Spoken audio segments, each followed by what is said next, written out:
खालिस्तानी अतवादी हरदीप निज्जर कतलकांड ਦੇ ਵਿੱਚ 3 ਭਾਰਤੀ ਗ੍ਰਿਫਤਾਰ। ਸਾਲ 2021 ਚ ਸਟੂਡੈਂਟ ਵੀਜ਼ਾ ਤੇ ਗਏ ਸਨ ਕੈਨੇਡਾ। ਤਿੰਨਾਂ ਤੇ ਫਸਟ ਡਿਗਰੀ ਕਤਲ ਅਤੇ ਸਾਜ਼ਿਸ਼ ਚ ਸ਼ਾਮਲ ਹੋਣ ਦਾ ਇਲਜ਼ਾਮ। ਜਾਸੂਸੀ ਦੇ ਇਲਜ਼ਾਮਾਂ ਚ ਹੁਸ਼ਿਆਰਪੁਰ ਤੋਂ ਮੁਲਜ਼ਮ ਗ੍ਰਿਫਤਾਰ। ਫੌਜ ਦੀਆਂ ਸੰਵੇਦਨਸ਼ੀਲ ਜਾਣਕਾਰੀਆਂ ਭੇਜਦਾ ਸੀ ਪਾਕਿਸਤਾਨ ਯਾਤਰਾ ਦੌਰਾਨ ISI ਦੇ ਸੰਪਰਕ ਚ ਆਇਆ ਸੀ ਮੁਲਜ਼ਮ। दिल्ली की तिहाड़ जेल च कैदी का कतल। खाने नूं लैके दो गुटां विचाले हुई हिंसक झड़प। अफगानिस्तान के रहने वाले कैदी ने तेजधार हथियार नाल दीपक नां दे कैदी नूं उतारिया मौत दे घाट।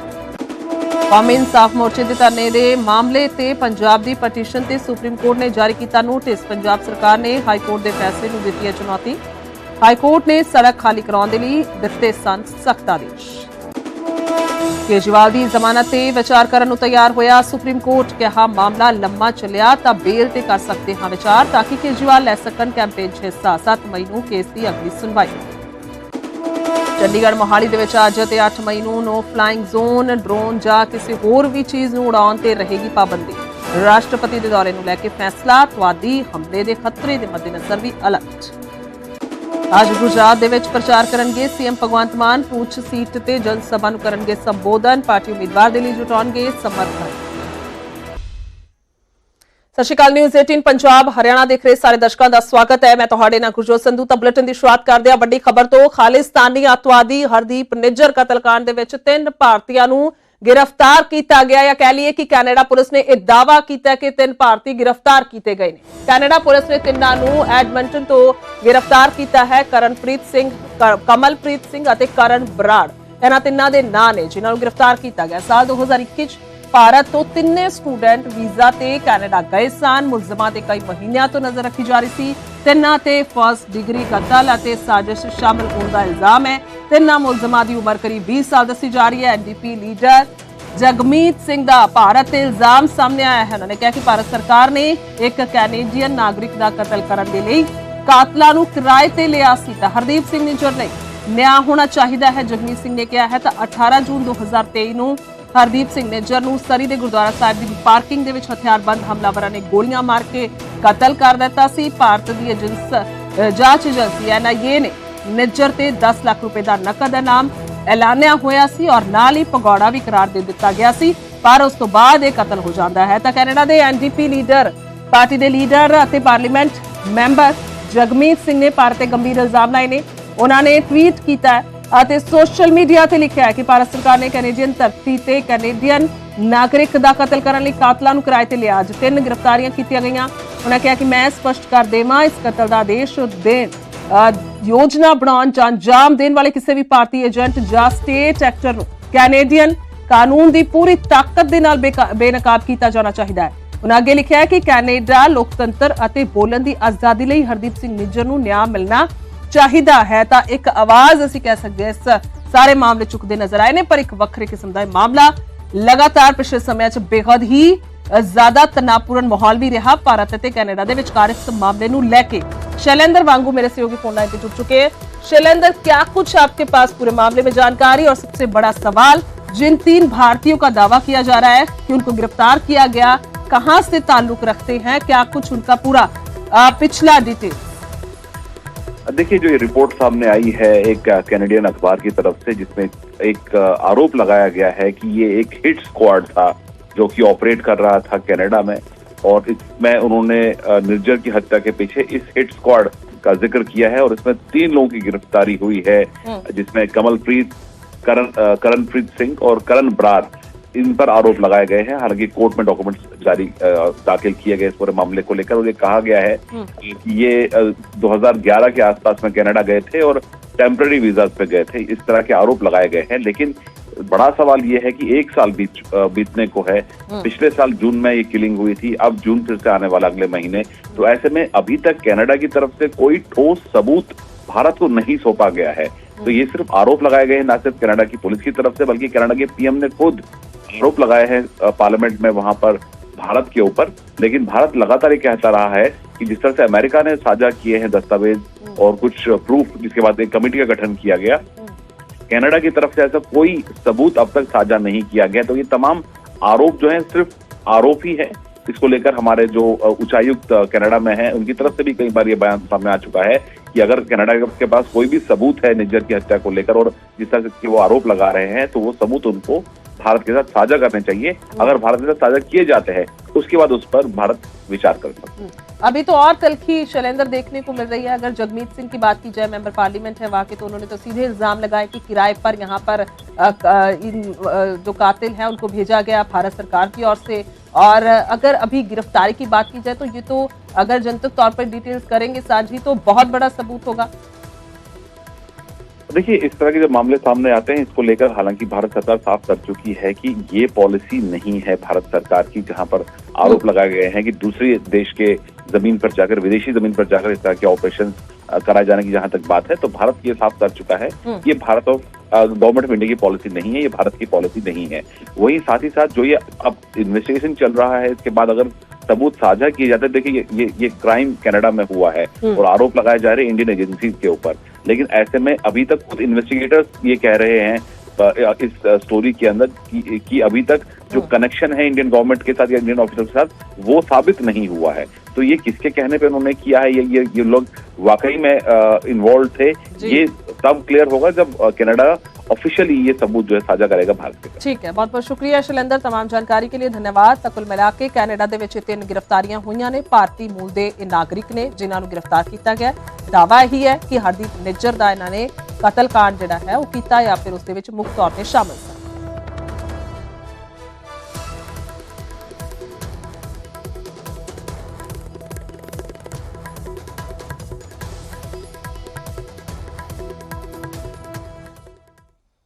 ਅੱਗੇ ਵਧਾਂਗੇ ਤਾਂ ਜਾਸੂਸੀ ਦੇ ਇਲਜ਼ਾਮਾਂ ਦੇ ਵਿੱਚ ਹੁਸ਼ਿਆਰਪੁਰ ਦਾ ਸ਼ਖਸ ਗ੍ਰਿਫਤਾਰ ਕੀਤਾ ਗਿਆ। ਵੱਡੀ ਖਬਰ ਹੈ, ਭਾਰਤ ਦੇ ਵਿੱਚ ਪਾਕਿਸਤਾਨ ਦੇ ਲਈ ਜਾਸੂਸੀ ਕਰਨ ਦਾ ਉਸ ਤੇ ਇਲਜ਼ਾਮ ਲੱਗਿਆ ਹੈ। ਪਾਕਿਸਤਾਨੀ ਏਜੰਸੀ ISI ਨੂੰ ਗੁਪਤ ਜਾਣਕਾਰੀਆਂ ਦੇਣ ਦਾ ਇਲਜ਼ਾਮ ਲੱਗਿਆ। ਹੁਸ਼ਿਆਰਪੁਰ ਦੇ ਵਿਜੇ ਨਗਰ ਇਲਾਕੇ ਤੋਂ ਹਰਪ੍ਰੀਤ ਸਿੰਘ ਨੂੰ ਗ੍ਰਿਫਤਾਰ ਕੀਤਾ ਗਿਆ। ਵੱਡੀ ਖਬਰ ਹੈ, ਮੂਲ ਤੌਰ ਤੇ ਦੱਸਦੇ ਕਿ ਤਰਨਤਾਰਨ ਜ਼ਿਲ੍ਹੇ ਦੇ ਰਹਿਣ ਵਾਲਾ ਹੈ। ਮੁਲਜ਼ਮ फौज की तैनाती के बारे संवेदनशील जानकारी भेजने का इल्जाम लग्या है और मोबाइल के जरिए तस्वीर दस्तावेज भेजने का इल्जाम लग्या है। विजिटर वीजा ते 2 बार पाकिस्तान गया सी हरप्रीत सिंह, पुलिस का यह कहना है। और इसे यात्रा के दौरान हरप्रीत सिंह ISI के संपर्क में आया। पुलिस का कहना है कि झूठे दस्तावेज तैयार करके भारतीय सिम कार्ड खरीदन और इन्हां सिम कार्ड के जरिए WhatsApp और होर इंटरनेट एप्लीकेशन का इस्तेमाल करने का ISI ने हरप्रीत की मदद ली है। और पुलिस ने मुलजम तो एक बैग बरामद किया, इस दे विच आधार कार्ड, पासपोर्ट, भारतीय करंसी और एक मोबाइल फोन सी। तां एक वड्डा ਅਸੀਂ कह सकते हाँ कि इत्थे खुफिया इस शख्स जो पूरी जानकारी साझी करता सी। अमरीक कुमार ने मेरे सहयोगी फोन लाइन ते।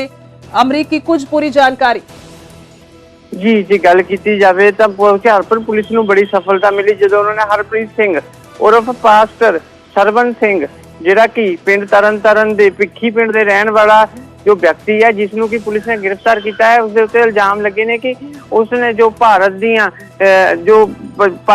जो जरूरी वस्तां सी या जरूरी चीज सी उसनों पाकिस्तान पहुंचाया है। दसिए कि 2 बार पाकिस्तान पुलिस का जो बड़े अफसर ने साडी नाल गल हुई है कि 2 बार पहला पाकिस्तान भी जा चुका विजिटर वीजे दे उत्ते ते जो सिम सी सिमा लैंदा सी ते सिमा दे थ्रू इंटरनेट दे थ्रू जेहड़ी भारत दियां जो जरूरी पाकिस्तान भेजदा सी। जी बहुत बहुत शुक्रिया अमरीक, तमाम जानकारी भी धन्यवाद है। तफीकी पिंड का दस्या जा रहा है और एक बड़ा असीं कह सकते हैं बाद सो खुलासे होने की उम्मीद है।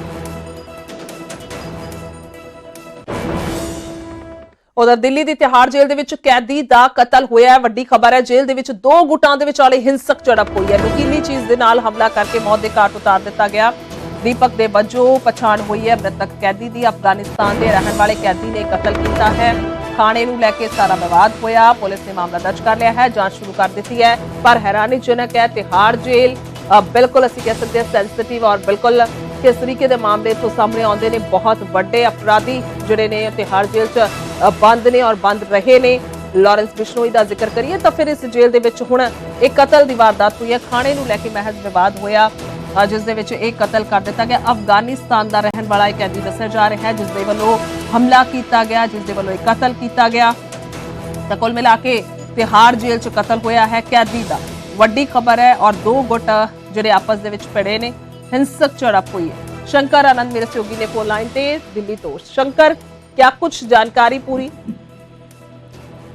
देखिए, कल 12:40 की एक कॉल है जिसमें कि अब्दुल वसीर और इसके साथ साथ और एक नागरिक है, उसके बीच में आपस में झंझट होती है और झंझट होने की जैसे ही कॉल पहुंचती है तो उसके बाद तिहाड़ जेल प्रशासन मौके में पहुंचता है, लेकिन तब तक आपस में झंझट जो है काफी बढ़ चुका था, जिसमें कि एक शख्स की अस्पताल में इलाज के दौरान मौत हो गई।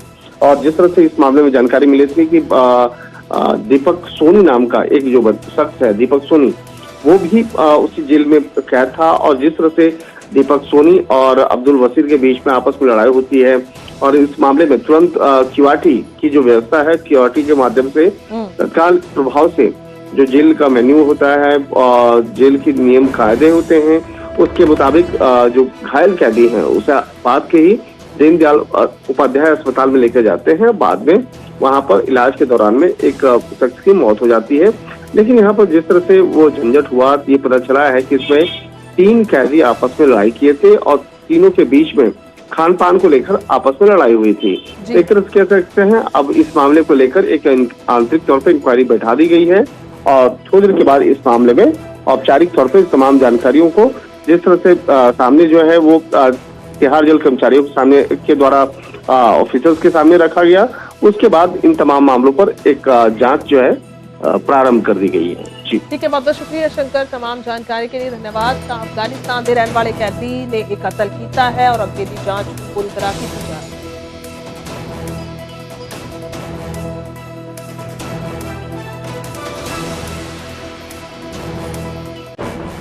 ਅੱਗੇ ਵਧਾਂਗੇ ਤਾਂ ਮੋਹਾਲੀ ਦੇ ਵਾਈਪੀਐਸ ਚੌਕ ਦੇ ਵਿੱਚ ਕੌਮੀ ਇਨਸਾਫ ਮੋਰਚੇ ਦੇ ਪ੍ਰਦਰਸ਼ਨ ਦਾ ਮਾਮਲਾ ਹੈ ਤਾਂ ਸੁਪਰੀਮ ਕੋਰਟ ਨੇ ਦੱਸਿਆ ਕਿ ਪੰਜਾਬ ਹਰਿਆਣਾ ਹਾਈ ਕੋਰਟ ਦੇ ਫੈਸਲੇ ਤੇ ਫਿਲਹਾਲ ਦੀ ਰੋਕ ਲਗਾ ਦਿੱਤੀ ਹੈ। ਵੱਡੀ ਖਬਰ ਹੈ, ਅਗਲੀ ਸੁਣਵਾਈ ਤੱਕ ਦੱਸਿਆ ਕਿ ਫੈਸਲੇ ਤੇ ਰੋਕ ਲਗਾ ਕੇ ਨੋਟਿਸ ਜਾਰੀ ਕੀਤਾ ਗਿਆ ਹੈ। ਹਾਈ ਕੋਰਟ ਨੇ ਪੰਜਾਬ ਸਰਕਾਰ ਅਤੇ ਚੰਡੀਗੜ੍ਹ ਪ੍ਰਸ਼ਾਸਨ ਨੂੰ ਸੜਕ ਖਾਲੀ ਕਰਾਉਣ ਦਾ ਆਦੇਸ਼ ਦਿੱਤਾ ਸੀ ਤਾਂ ਹਾਈ ਕੋਰਟ ਨੇ ਕਿਹਾ ਸੀ ਕਿ ਪ੍ਰਦਰਸ਼ਨਕਾਰੀਆਂ ਨੂੰ ਹਟਾ ਕੇ ਸੜਕ ਖਾਲੀ ਕਰਾਈ ਜਾਵੇ ਤਾਂ ਹਾਈ ਕੋਰਟ ਨੇ ਮਾਮਲੇ 'ਚ ਸਖਤ ਰੁਖ ਅਪਣਾਉਂਦਿਆਂ ਇਹ ਕਿਹਾ ਸੀ ਕਿ ਕਈ ਮੌਕੇ ਦੇਣ ਦੇ ਬਾਵਜੂਦ ਵੀ ਪੰਜਾਬ ਸਰਕਾਰ ਚੰਡੀਗੜ੍ਹ ਪ੍ਰਸ਼ਾਸਨ ਨੇ ਸੜਕ ਤੇ ਚੱਲਣ ਵਾਲਿਆਂ ਨੂੰ ਕੋਈ ਰਾਹਤ ਨਹੀਂ ਦਿੱਤੀ ਹੈ ਤਾਂ ਬੰਦੀ ਸਿੱਖਾਂ ਦੀ ਰਿਹਾਈ ਦੇ ਲਈ ਕੌਮੀ ਇਨਸਾਫ ਮੋਰਚੇ ਦਾ ਪ੍ਰਦਰਸ਼ਨ ਚੱਲ ਰਿਹਾ ਹੈ। 1 ਸਾਲ ਤੋਂ ਵੀ ਵੱਧ ਸਮਾਂ ਹੋ ਗਿਆ ਹੈ ਇਸ ਪ੍ਰਦਰਸ਼ਨ ਨੂੰ। ਸੁਪਰੀਮ ਕੋਰਟ 'ਚ ਪੰਜਾਬ ਸਰਕਾਰ ਨੇ ਹਾਈ ਕੋਰਟ ਦੇ ਫੈਸਲੇ ਨੂੰ ਚੁਣੌਤੀ ਦਿੱਤੀ ਹੋਈ ਹੈ ਤਾਂ ਪੰਜਾਬ ਸਰਕਾਰ ਨੇ ਹਾਈ ਕੋਰਟ ਦੇ ਫੈਸਲੇ ਨੂੰ ਸੁਪਰੀਮ ਕੋਰਟ 'ਚ ਚੁਣੌਤੀ ਦਿੱਤੀ ਗਈ ਹੈ ਔਰ ਹੁਣ ਇਸ ਸਾਰੇ ਮਾਮਲੇ ਨੂੰ ਲੈ ਕੇ ਅਹਿਮ ਇਹ ਖਬਰ ਹੈ और कुल मिला के ऐसे कह सकते हैं कि सुप्रीम कोर्ट ने पंजाब हरियाणा हाई कोर्ट के फैसले ते फिलहाल दे रोक लगा दी। सुशील पांडे ने मेरे सहयोगी फोन लाइन थे। सुशील, क्या कुछ रहा टिप्पणियों में सुप्रीम कोर्ट की? जी देखिए, सीधे तौर पर इस पूरे मामले पर सुप्रीम कोर्ट में अहम सुनवाई हुई। हालांकि मामले में सुनवाई के दौरान सीधे तौर पर सुप्रीम कोर्ट ने ये कहा कि पंजाब और चंडीगढ़ प्रशासन दोनों इस मामले में अपने पैर को खींच रही है और जिस तरह फिलहाल अपील यहाँ पर दाखिल की गई है, इसका सीधा मतलब यही है कि इस पूरे मामले में कहीं ना कहीं जिस तरह सरकार का काम रहा उस काम को लेकर वो उतनी गंभीर नहीं दिखी। बहरहाल इस पूरे मामले में पंजाब सरकार ने पंजाब हरियाणा हाईकोर्ट के उस आदेश जी काजियों को जो चंडीगढ़ मोहाली हाईवे पर बैठे हुए हैं उनको हटाने का आदेश दिया था, लेकिन फिलहाल सुप्रीम कोर्ट ने पूरे मामले में कहीं ना कहीं एक बड़ा आदेश जारी करते हुए फिलहाल जो पंजाब हरियाणा हाई कोर्ट का आदेश है उस पूरे मामले पर फिलहाल चंडीगढ़ प्रशासन और उस पूरे फैसले पर फिलहाल रोक लगा दी है और चंडीगढ़ प्रशासन और पंजाब सरकार को नोटिस जारी किया है। बहुत बहुत शुक्रिया सुशील तमाम जानकारी के लिए। तो कुल मिला के नोटिस जारी होया है तो फिलहाल दे लिए उस फैसले पे रोक लगा दी।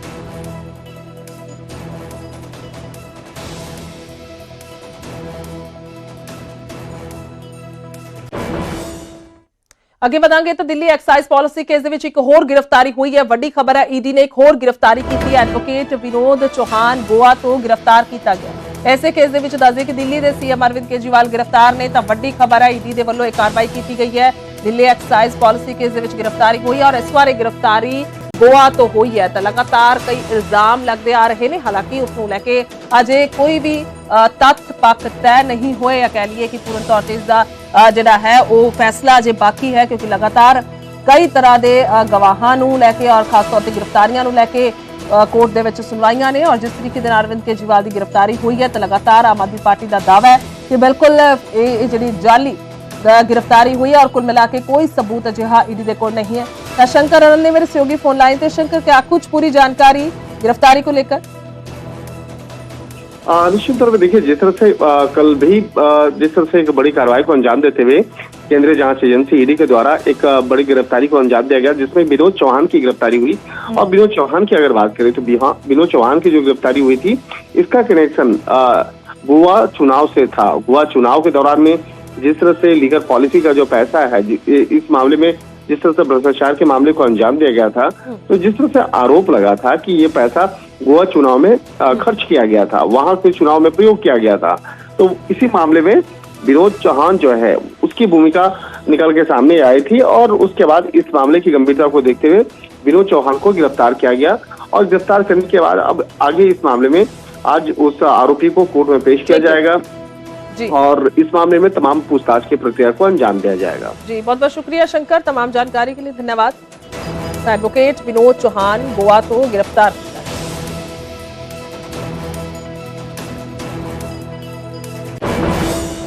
उधर चंडीगढ़ ਤੇ ਮੋਹਾਲੀ ਦੇ ਵਿੱਚ नो फ्लाई ਜ਼ੋਨ ਰਹੇਗਾ। ਅੱਜ ਅਤੇ 8 ਮਈ ਨੂੰ नो फ्लाई ਜ਼ੋਨ ਰਹੇਗਾ। ਦੱਸਦੇ ਕਿ ਡਰੋਨ ਜਾਂ ਕਿਸੇ ਵੀ ਚੀਜ਼ ਨੂੰ ਉਡਾਉਣ ਤੇ ਪਾਬੰਦੀ ਰਹੇਗੀ। ਰਾਸ਼ਟਰਪਤੀ द्रौपदी मुर्मू ਦੇ ਦੌਰੇ ਨੂੰ ਲੈ ਕੇ ਫੈਸਲਾ ਲਿਆ ਗਿਆ ਹੈ। ਅੱਤਵਾਦੀ ਹਮਲੇ ਦੇ ਮੱਦੇਨਜ਼ਰ ਅਭੀ ਅਲਰਟ ਜਿਹੜਾ ਹੈ ਉਹ ਕੀਤਾ ਗਿਆ ਹੈ। ਤਾਂ ਵੱਡੀ ਖਬਰ ਹੈ, नो फ्लाई ਜ਼ੋਨ ਰਹੇਗਾ, ਯਾਨੀ ਕਿ ਕੋਈ ਵੀ ਚੀਜ਼ ਜਿਹੜੀ ਹੈ ਉਹ ਅਸਮਾਨ ਦੇ ਵਿੱਚ ਨਹੀਂ ਉੱਡ ਸਕਦੀ, ਫਿਰ ਉਹ ਡਰੋਨ ਹੋਵੇ ਜਾਂ ਫਿਰ ਕਿਸੇ ਕਿਸਮ ਦੇ ਨਾਲ ਕੋਈ ਹੈਲੀਕਾਪਟਰ ਜਾਂ ਫਿਰ जहाज उड़ना होवे तो स्वाभाविक तौर पर नो फ्लाई जोन रहेगा। मनोज राठी ने मेरे सहयोगी फोन लाइन थे। मनोज, नो फ्लाई जोन रहेगा कि कुछ इंस्ट्रक्शंस आईयां ने?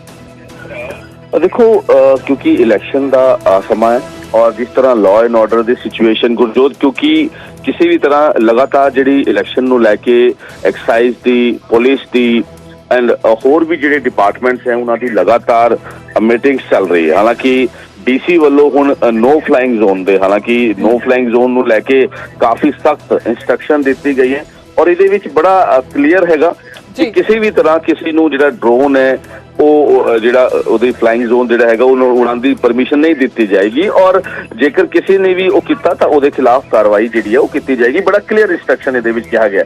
ਹਾਲਾਂਕਿ ਕਿਉਂਕਿ ਵੀਵੀਆਈਪੀ ਜਿਹੜਾ ਸ਼ਡਿਊਲ ਹੈ ਉਹ ਬਣਾਇਆ ਗਿਆ ਹੈ 3 ਤਾਰੀਖ 4 ਤਾਰੀਖ ਤੋਂ ਲੈ ਕੇ 8 ਤਾਰੀਖ ਤੱਕ ਔਰ ਇਹ ਸਾਰੇ ਕਿਉਂਕਿ ਈਵੀ ਦੇ ਵਿੱਚ ਇਹ ਵੀ ਗੱਲ ਸਾਫ਼ ਤੌਰ ਤੇ ਕਿਹਾ ਗਿਆ ਕਿਉਂਕਿ ਕਈ ਥ੍ਰੈਟਸ ਹੁੰਦੇ हैं क्योंकि पिछली तरह जो टैरिस्ट अटैक होए ने या किसी भी तरह का कोई ड्रोन फिटेड जी हैगी है वो चीज़ों को लैके कई इनपुट सीगे इस करके बिल्कुल क्योंकि कोई एंटी नैशनल एलीमेंट्स होंगे या फिर जिस तरह की ड्रोन की एक्टिविटीज़ पिछली तरह कोई सिक्योरिटी थ्रेट को लैके इनफॉर्मेशन सी इस करके बहुत ही जरूरी हो जाता है कि एक नो फ्लाइंग जोन को लैके जो ऑर्डर है 144 का सैक्शन 144 CRPC का ये कढ़िया गया और ये बड़ा ही क्लीयर जो DC ने चंडीगढ़ के विनय प्रताप सिंह डिस्ट्रिक्ट मजिस्ट्रेट ने यूटी दे उन्होंने वालों साफ तौर पे कहा गया है कि किसी भी तरह का कोई जेकर ड्रोन ठीक है। बहुत बहुत शुक्रिया मनोज, तमाम जानकारी लिए धन्यवाद है।